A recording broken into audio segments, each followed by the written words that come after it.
Hey everyone, ready to dive into the future of smartphones? I'm so excited to be talking about 2025 phones. Yeah, it's gonna be wild. I know you guys out there are thinking about upgrading soon, and honestly, there's so much cool tech coming out that it's overwhelming. So we're here to break it all down for you. I mean, we're not talking about just like small improvements. This stuff is gonna change how you use your phone every day. Okay, I'm already hooked. So let's get started with the basics. What are the must-have features in a 2025 smartphone? Like what's going to make our experience really next level? Well, let's start with performance. Nobody wants a laggy phone, especially when you're trying to do a million things at once. Yeah, for sure. So in 2025, you're gonna want at least 8 GB of RAM. That's gonna be like the baseline. 8 GB RAM. Got it. So that's like for speed, right? To keep everything running smooth. Exactly. Think of it as like the horsepower of your phone. The more RAM, the more you can do without your phone slowing down. You'll be able to switch between apps, edit videos, play games, all without a hitch. Okay, so we've got the RAM covered. What about the brains behind all that power? The processor. Right, the processor is like the engine of your phone. You're going to want to look for a processor that can handle all the demands of 2025 and beyond. Trust me, you don't want to be stuck with a slow processor a year or two down the line. Makes sense. So speed and multitasking check. Now, let's be honest. A huge part of the smartphone experience is the camera. Everyone wants to capture amazing photos and videos. Oh, absolutely. But it's not just about megapixels anymore, right? What should we really be looking for in a 2025 smartphone camera? You're right. Megapixels aren't everything. It's really about the whole camera system working together. So Okay. in 2025, we're talking multiple lenses. Like you'll have a wide-angle lens for those epic landscapes, right? Yeah, got to get those panoramic shots. Exactly. Yeah. And a telephoto lens to zoom in on things far away. Plus, macro lenses for close-ups, those tiny details, So it's like having a pro photography setup right in our pockets. pretty much. And low-light performance is going to be huge. Look for things like night mode, which uses AI to brighten up dark scenes, and optical image stabilization to prevent blurry photos, even when your hands are shaky. Wow, no more blurry concert photos. That's awesome. Okay, cameras check. Now, let's talk about something that's super important to me. Battery life. Oh yeah, battery life is key. Because what good is a super-powered phone if it dies before lunchtime? Right. You don't want to be tethered to a charger all day. Exactly. So what kind of battery tech should we be looking for in 2025? Well, first of all, you'll want a high mAh battery. That's basically the capacity of the battery.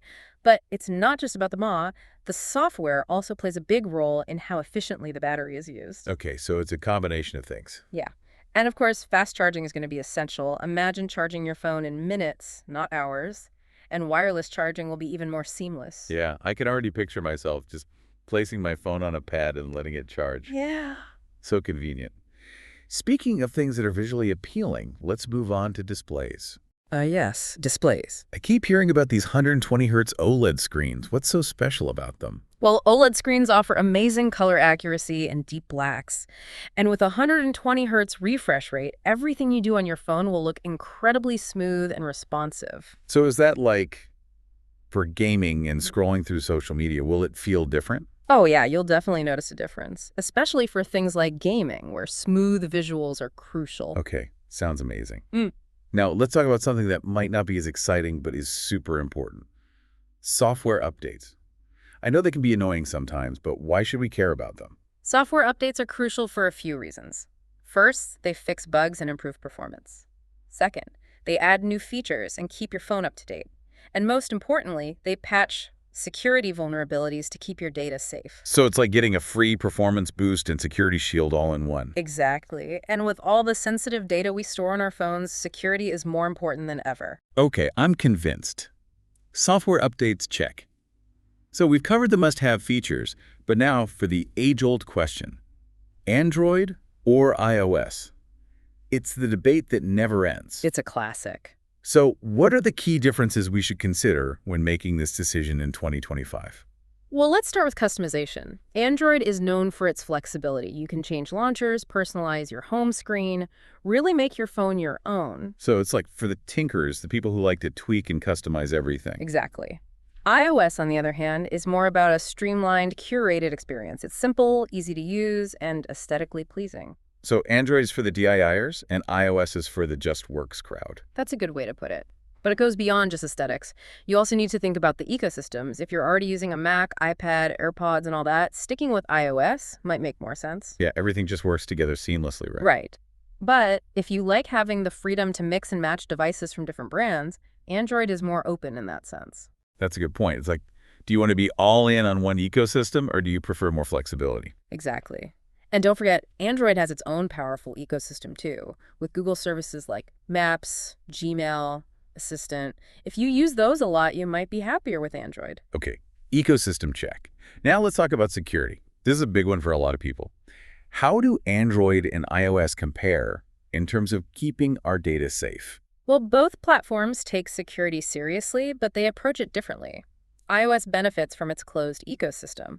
Apple has tight control over what apps can be installed, so it's harder for malware to get in. Android, being more open, can be more vulnerable. But Google has implemented a lot of security measures too. Yeah, like Google Play Protect, right? That scans for malicious apps. Exactly, and they've made it harder to accidentally install apps from shady sources, so both platforms are pretty secure these days. That's reassuring. Okay, one more big question when it comes to Android versus iOS app quality. Is there still a noticeable difference? The gap is narrowing, but iOS might still have an edge in some areas. Developers often prioritize iOS, and some apps just perform better on iPhones. But Android has a huge user base, right? Oh yeah, for sure. And most popular apps are available on both platforms. It really comes down to the specific apps you use the most and whether they perform better on one platform or the other. Okay, good to know. So we've talked about features and operating systems, but there's still more to think about before buying a new phone, right? Like things that are specific to our individual needs and preferences. Absolutely. Choosing the right phone is about more than just specs and operating systems. Right, like how much are we willing to spend? Budget is a big one. Yeah, budget is key. You can find great phones at all price points these days. You don't need to spend a fortune to get a good phone. Okay, so it's all about finding that sweet spot between features and affordability. What else should we be considering? Think about how you use your phone. Are you a gamer who needs a powerful phone? A photographer who prioritizes the camera? Or do you mostly use it for work and need a long battery life? Or maybe a little bit of everything. Exactly. Knowing how you use your phone will help you prioritize certain features. Makes sense. What about brand loyalty? Like, are there brands we already love or hate? Brand preferences can definitely play a role. If you've had a good experience with a certain brand, you might be more likely to stick with them. But don't be afraid to branch out and try something new if another brand offers features that better suit your needs. Right, it's good to keep an open mind. Now, here's something I always struggle with: battery lifespan. How can we tell how long a phone's battery will actually last? Yeah, it can be tricky to cut through the marketing hype. The best thing to do is to look beyond the MON numbers and check out user reviews and professional tests. They'll give you a more realistic idea of how the battery performs in real-world usage. So don't just trust the specs on the box. Do some research. Exactly. Pay attention to things like screen on time and how the battery holds up under heavy usage. Okay, good advice. Now, durability is another important factor, especially for clumsy people like me. I hear you. Check the phone's IP rating. That tells you how resistant it is to water and dust. A higher number means better protection. So if you're prone to spills or like to take your phone on adventures, look for a higher IP rating. Right. And think about the materials. Some phones are made of metal and glass, which can be more fragile. Others use durable plastics. Okay, so check the IP rating and consider the materials. Got it. What about storage? How much do we really need these days? Well, running out of storage can be a pain, so it's good to have enough. For most people, 128 GB or 256 GB should be plenty. And some Android phones even have expandable storage, so you can add more space with a micro SD card. Oh, that's handy. Okay, one last question before we move on. 5G compatibility, is it a must-have in 2025? 5G is becoming more and more widespread. It offers super fast speeds, so if you live in an area with good 5G coverage, a 5G phone can make a big difference. So it's worth considering, but maybe not a deal breaker if 5G isn't widely available in your area yet. Right. It depends on your location and how important those faster speeds are to you. Okay, that makes sense. Wow, we've covered a lot of ground today.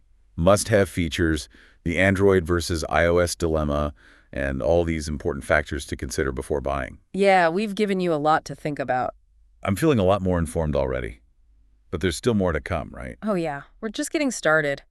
In our next segment, we'll be diving into some of the mind-blowing trends that are shaping the future of smartphones, like foldable screens, augmented reality, and the rise of artificial intelligence. You won't want to miss it. I can't wait. Welcome back. We're diving into some seriously cool trends that are going to change the smartphone game forever. Yeah, I'm excited for this. I mean, it feels like we're on the verge of a tech revolution, and I can't wait to see what's next. Let's talk about foldable phones. They've been around for a bit, but it seems like they're about to become much more common. You're right. Foldable phones are going to be more than just a novelty. They'll be game changers. Imagine like a phone that unfolds into a tablet-sized screen. Talk about multitasking. You could be working on a spreadsheet on one half of the screen and video chatting on the other. The possibilities are like endless. That's amazing. I can already see myself watching a movie on a huge foldable screen.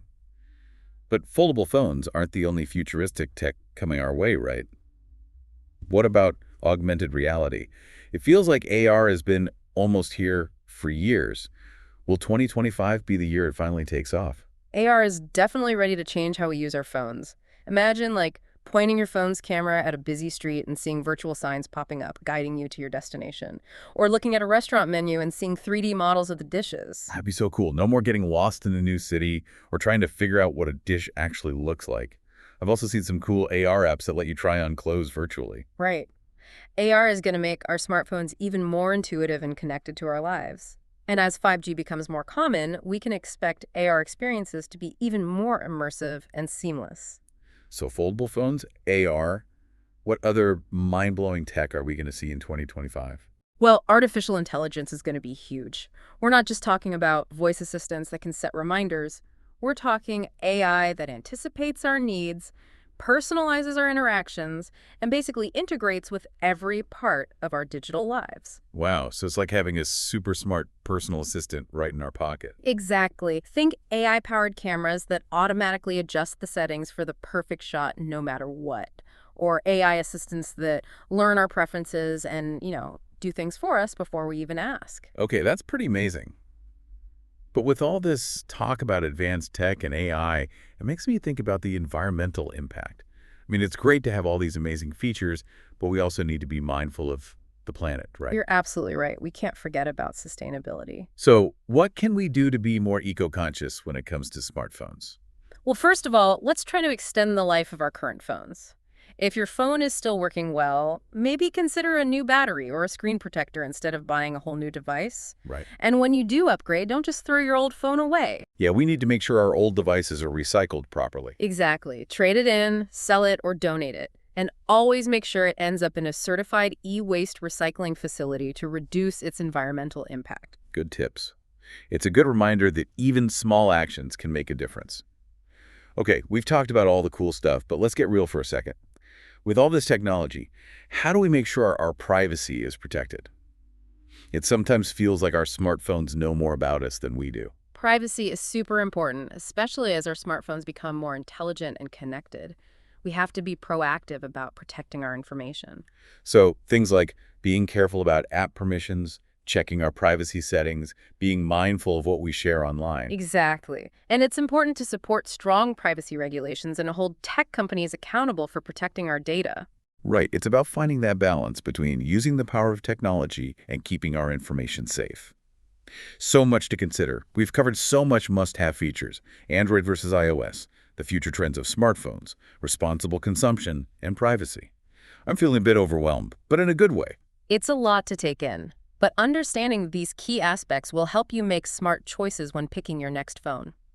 And remember, this is just the beginning. Technology is always evolving, so stay curious. Absolutely. Now, before we finish up, I have one last question for our listeners. As technology keeps advancing at this crazy pace, what role do you see smartphones playing in our lives 10 years from now, in 2035? It's pretty mind-blowing to think about what the future holds. It really is. Will they be so integrated into our lives that they become like extensions of ourselves? Will we be able to control our homes, our cars, even our health with just a few taps on our phones? Or will we see a shift towards more minimalist, privacy-focused devices as people become more aware of the downsides of constant connectivity? Great questions. I guess only time will tell. But one thing's for sure, it's going to be an exciting ride. Welcome back to our deep dive into the world of 2025 smartphones. We've talked about all the cool features and trends, but before we wrap up, there's one more thing I want to touch on. It's something that's been on my mind throughout this whole conversation. Oh, what's that? Digital well-being. We've talked about all the amazing things smartphones can do, but how do we make sure they're working for us and not the other way around? Ah, that's so important. It's easy to get sucked into the constant notifications, emails, social media. Totally. It's like our phones are always demanding our attention. Exactly. So how do we find that balance? How do we make sure we're using our phones in a healthy way? Well, I think the first step is to be more aware of how much time we're actually spending on our phones. Most phones have built-in features that track screen time. So, actually use those features and see how much time you're spending on different apps. Right, because it's easy to lose track. It really is. And once you're aware of your usage, you can start setting limits. Like you can set daily time limits for specific apps. Or, try putting your phone away for certain periods of the day. Yeah, like creating tech-free zones in your home. Exactly. Like no phones at the dinner table. Or maybe your bedroom is a phone-free zone. It's about setting boundaries. That makes sense. Yeah. What about when we are using our phones? Any tips for being more mindful? Yeah, for sure. I think it's about being more intentional with our phone use. Instead of mindlessly scrolling, ask yourself, why am I on my phone right now? Yeah. Are you connecting with friends and family? Are you learning something new? Or are you just killing time? Right, it's about being more purposeful. Exactly. And choosing apps that enhance your life rather than just distracting you. So it's like anything else, moderation is key. Exactly. Technology can be amazing, but we need to make sure it's adding value to our lives, not taking away from it. Well said. So as we wrap up this deep dive, what are some of the key takeaways you hope our listeners will remember? Well, I think the biggest one is to remember that technology should enhance your life, not complicate it. Choose a phone that meets your needs, fits your budget, and aligns with your values. That's such great advice. And remember, we have the power to shape the future of technology. Let's advocate for devices that are sustainable, ethical, and prioritize our well-being. I love that. It's been such a pleasure exploring the world of 2025 smartphones with you. Likewise, I always enjoy talking about the future of tech. Me too. And a huge thank you to all our listeners for joining us on this journey. We hope this conversation has given you a lot to think about as you choose your next smartphone. Until next time, stay curious, stay informed, and stay connected.